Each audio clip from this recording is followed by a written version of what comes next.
The Women of Farms project is calling on the Department of Employment and Labour to enforce all labour laws relating to farm workers. The NPO led a march through Cape Town as part of its Workers' Month programme. In a memorandum, they've called for the immediate investigation into a number of complaints which they claim has not yet been addressed by the department. Now, these include farm workers allegedly falling ill due to exposure to harmful agro toxins. Our reporter Vanessa Puna and video journalist Clinton Self have more for us. A group of women farm workers have arrived at the Department of Employment and Labour offices here in Cape Town to hand over a memorandum on what they call abuses and non-compliance on commercial farms. I'm joined now by Deline Samuel. She's the spokesperson and coordinator here of the Women on Farms project. Deline, good afternoon to you. You've made your way through the streets of Cape Town today. You are about to hand over a memorandum. Among your issues that you've highlighted is the fact that you say that not enough labour inspections are indeed taking place on farms. You've cited quite a number of issues in the Redwans area, on other farms, where complaints that you've registered with the department have just not been answered. Explain to us what you are saying in your memorandum here today. Thank you. Yeah, so the issue is we have been sending formal complaints to the Department of Employment and Labour, on which they sometimes act, on others they don't. Like there were 3 cases in the Redwans area where workers has been exposed to pesticides, and they did not speak to the affected workers, but they were doing inspections, interviewing other workers and the farmer, but they hasn't speak to any of the workers affected. Now that's a sham, right? So there are labour inspections taking place when we ask.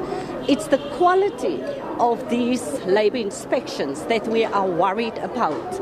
So we are inundated with workers complaining about labour rights violations, impossible targets that they had to meet. If they don't meet these targets, they get dismissed. Apart from that, for the past 4 years, women, after the harvesting season stops, they have to go and risk their lives and sleep outside these labour centres. They have to leave their young children during the night at home and have to sleep outside, only not to be assisted the following day. Workers has complaints about going back to work without getting compensated for the off-harvesting season when they applied. Workers has sent us complaints around inspectors who are unprofessional. Workers have sent us complaints about farmers who hand-picked workers to be part of interviews. And that is what we call the shame. We have been sending letters to the minister. She was supposed to come and speak to stakeholders already last year when she was inaugurated. She failed to do so. This year in February, we sent her a letter. We requested her, could you please come and speak to seasonal farm workers because they are bearing the brunt. Up until today, as I'm speaking to you, the minister did not respond. We are here today. We are saying we're done, we finish.